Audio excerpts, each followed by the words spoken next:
My dear masters, நம்முடைய சிந்தனையின் முறை மாறணும் என்றால் முக்கியமாக நாம் எல்லோரும் தியானம் பண்ணாதான் அது மாறும். தியானம் பண்ணாமே நமக்குள்ள மாற்றம் வரணும் அப்படின்னா வராது.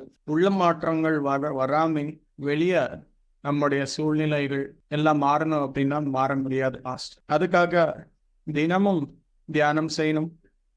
தியானத்தின் மூலம் உள்மாற்றங்களின் மூலம் வெளியே சூழ்நிலைகள் மாறும். நேற்று நாம் எல்லோரும் பார்த்தோம், நமக்கு ஒரு சாய்ஸஸ் இருக்கும். நம்முடைய மனதில் எத்தனையோ எண்ணங்கள் எல்லாமே இருக்கும்.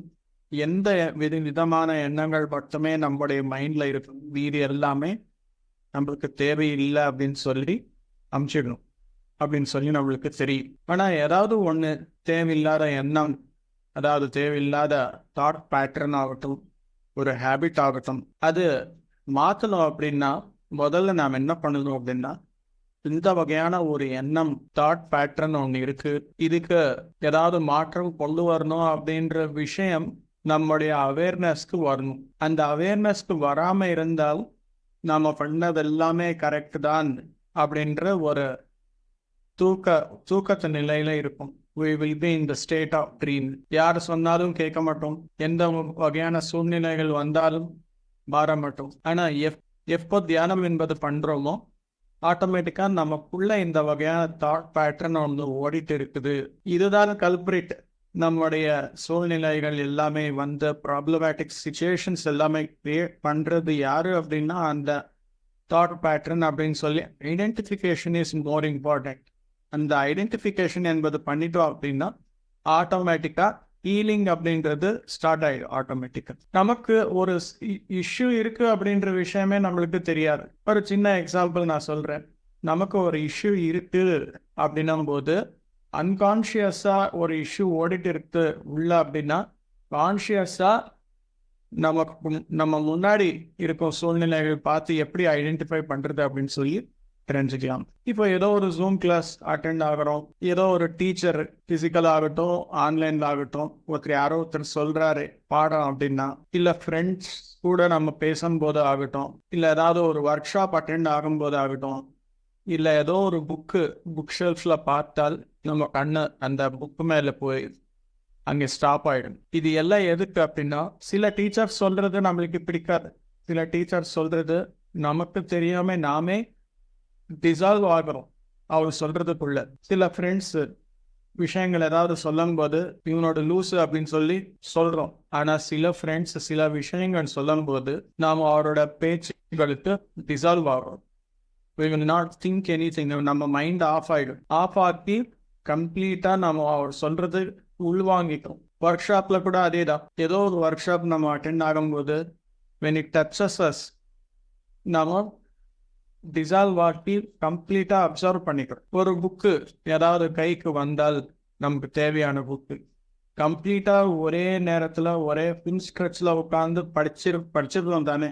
அந்த மாதிரி அனுபவம் எல்லாருக்குமே இருக்கும் தானே.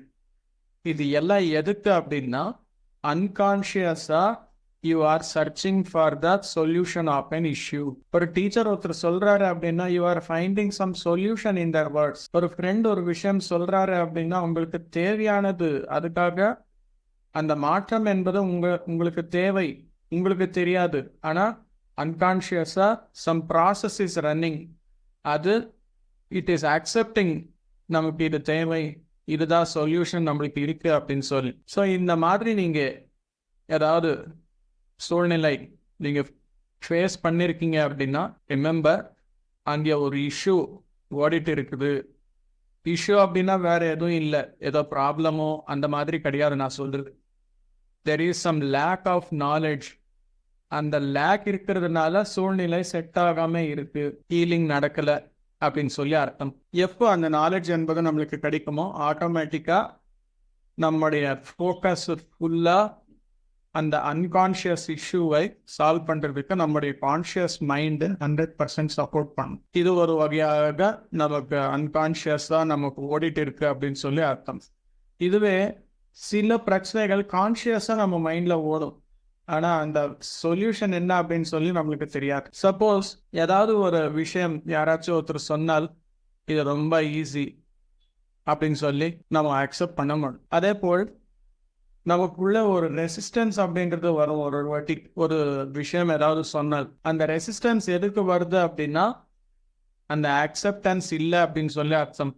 அக்செப்டன்ஸ் எதுக்காக இல்லை? You are not willing to change. அந்த உள்மாற்றங்களுக்கு சம்திங் இஸ் ஸ்டாப்பிங் யூ. அதுக்காக சம் ரெசிஸ்டன்ஸ் இஸ் கம்மிங். சில விஷயங்கள் ஏதோ ஒரு பேச்சு சொன்னாலே அந்த பேச்சு நீ ஏன் சொன்ன அப்படின்னு சொல்லி கோவம் கூட படுவோம். எக்ஸாம்பிள், ஒரு சின்ன குழந்தை இருப்பான், டெத்து பற்றி ஏதாவது சொன்னால், ஏன் டெத்து பற்றி நீ பேசுகிற, டெத்து பற்றி எல்லாம் அந்த மாதிரி எல்லாம் பேசக்கூடாது, you are not supposed to talk like that அப்படின்னு சொல்லி அவங்களுக்கு ஒரு லெக்சர் கொடுக்கும். ஆனால் லெக்சர் வாங்க வேண்டியது நாம. எதுக்காக அப்படின்னா அந்த டெத் அப்படின்ற விஷயம் அக்செப்ட் பண்ணுறதுக்கு உங்களுக்கு முடியல உள்ள. அதுக்காக you are not willing to listen to that word. உள்வாங்கிக்கிறதுக்கு நம்ம ரெடியாக இல்லை. அந்த அன்அக்செப்டபிள் சேஞ்சுக்கு ரெடியாக இல்லாத சூழ்நிலைகள், சில விஷயங்கள் கேட்கறதுக்கு ரெடியாக இருக்காம இருக்கிறது, சில விஷயங்கள் பார்க்கறதுக்கு ரெடியாக இருக்காம இருக்கிறது, இது எல்லாமே வாட் இட் ஷோஸ் இஸ் உள்மாற்றம் என்பது நமக்கு உள்மாற்றங்களுக்கு நாம் எல்லோரும் ரெடியா இல்லை அப்படின்னு சொல்லி அர்த்தம். அந்த அதர் ஹேண்ட் இன்னொன்று என்ன செக் பண்ணிக்கணும் அப்படின்னா, ஒரு விஷயம் 100% நமக்கு தெரிஞ்சு போயிடுச்சு, அதில் ஆராய்ச்சி பண்ணி எது கரெக்டு எது சரி கிடையாது அப்படின்ற விஷயம் தெரிஞ்சால் நமக்கு திரும்பி ஒரு ரெசிஸ்டன்ஸ் அப்படின்றது வரும். For example, vegetarianism is the best அப்படின்னு சொல்லி நம்மளுக்கு தெரியுது. அஹிம்சா பரமோ தர்மஹா அப்படின்ற விஷயம் தெரியும். யாராச்சும் ஒரு பிளேட்ல நான் வெஜிடேரியன் ஃபுட்டு கொண்டு வந்து நமக்கு வச்சா சம் ரெசிஸ்டன்ஸ் வருது இல்லையா? திஸ் இஸ் நாட் கரெக்ட் அப்படின்னு சொல்லி சொல்றோமே, that is accepted. But unconscious patterns, நம்ம அன்ரிசால்வ்டு பேட்டர்ன்ஸ் ஏதாவது உள்ள இருக்கு அப்படின்னா, அது ரிசால்வ் பண்ணல அப்படின்னா it will continue for ever my dear friends, masters. அதுக்காக நமக்கு ஒரு ஃப்ரீடம் இருக்கு, எந்த வகையான தாட்ஸ் எல்லாமே சூஸ் பண்ணிக்கணும் அப்படின்னு சொல்லி. ரைட், தேவையில்லாத தாட்ஸ் எல்லாமே விட்டுட்டோம், தேவையான தாட்ஸ் மட்டுமே இருக்கு. அந்த தாட்ஸ்ல நாம் என்ன பண்ணணும் அப்படின்னா bring your awareness. நமக்கு தேவையான தாட்ஸ் தான். ஃபார் எக்ஸாம்பிள், நாம் எல்லோரும் 4 பேருக்கு உதவி செய்யறதுக்கு சர்வீசஸ் பண்ணணும், ஸ்பிரிச்சுவல் சர்வீஸ் பண்ணணும், சேவை என்பது பண்ணணும் அப்படின்னு சொல்லி இருக்கு. அந்த சேவையில ஸ்டேஜ் மேல போயிட்டு நமக்கு தெரிஞ்ச ஞானம் 4 பேருக்கு சொல்லணும் அப்படின்ற ஒரு விஷயம், நல்ல விஷயம் அப்படின்னு சொல்லி இருக்கு. ஆனா எல்லாமே இருக்கு, தாட்ஸ், சேவைக்கு சம்பந்தப்பட்ட தாட்ஸ் எல்லாமே நம்ம மைண்ட்ல இருக்கு, மீதி எல்லாமே விட்டுட்டோம். ஆனால் புக்கு படிக்கிறது, புக்கு தானம் பண்ணுறது, அன்னதானம் பண்ணுறது, காசு டொனேஷன் கொடுக்கறது, இந்த விஷயங்கள் எல்லாமே வரும்போது we are not worried. But stage மேலே போய் அந்த ஞான தானம் பண்ணணும் அப்படின்னும் போது we will feel some inconvenience. இது தேவையான தாட் தான். அந்த மாதிரி இருக்கு அப்படின்னா you have to address that thought, my dear friends. அது எப்படி அட்ரஸ் பண்ணணும் அப்படின்னா, எனக்கு தெரிஞ்ச விஷயம் எப்படி அப்படின்னா, நான் ஒரு இன்ட்ரோஸ்பெக்ட் பண்ணிக்கிறேன். ஏதாவது இந்த மாதிரி ப்ராப்ளம் இருக்கு அப்படின்னா அது ஒரு ஜேர்னல் எடுத்துட்டு I will write all the things, என்னோட எண்ணங்கள் எல்லாமே அதில் எழுதிட்டு அது படிக்கிறேன். அந்த ப்ராப்ளம்ஸ் எல்லாமே படிக்கிறேன். நாம் படிக்கும்போது என்ன ஆகும் அப்படின்னா, you will see the problem as a third person. அந்த தேர்ட் பர்சனாக நீங்கள் பார்க்கும்போது you will get the answer from inside. உங்களுக்குள்ளிருந்து அந்த ஆன்சர் வரும்போது சம்திங் டிஃப்ரெண்டாக உங்களுக்கு ஆன்சர் வருது.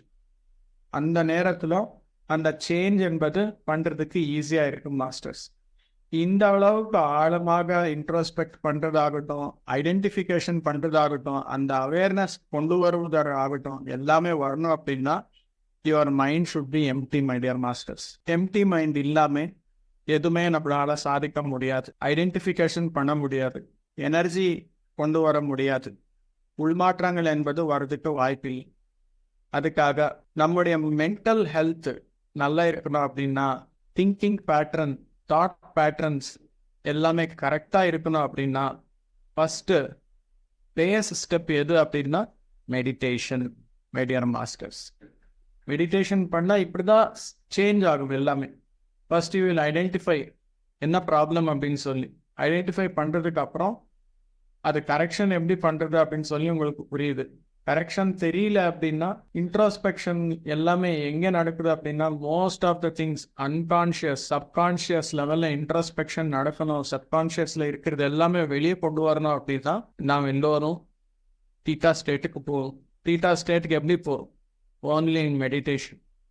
அதுக்காக unconscious issues and conscious issues mental issues எல்லாமே சால்வ் ஆகணும் அப்படின்னா meditation is most important my dear friends. Thank you my dear masters.